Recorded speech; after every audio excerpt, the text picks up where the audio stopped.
Fulutidde fene jackfruit fene newa kafene kano Wizo manizo shoppingiddeko munange Dr. Jose Chameleone munange ate ebibala eside eno ate nga munange Abba Makasi munange ate laba ate ebyukumba byatulaga munange ate bibamuwadde ate nga munange Palaso munange yekoze ebintu ne dollars zabadde akutte mu ngalo eside eno.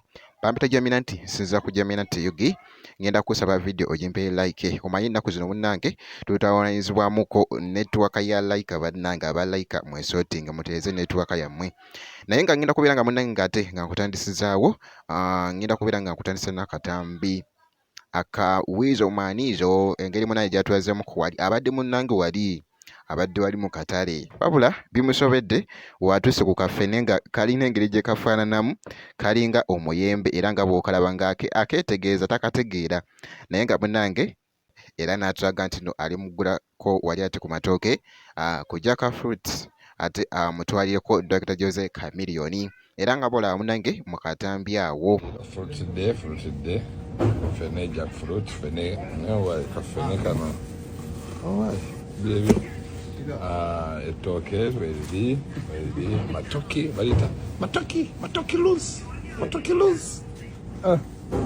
genda tweriire era nga nkuzizza munange ku katambi aka Abba Makasi munange tulaze wali nti waliwo bambi mukwano gwe eyamuwadde bambi ate munange ekikumba ekyo nga bw'okiraba awo nga kitemagana okufaako obufi munange gwe alaba jamina teyugi nga era bw'olaba mu katambi. I ain't seen nothing like this. It's plenty. Fire. This shit fire, bro. Oh my nigga, this shit fire as fuck. Shout out my boy.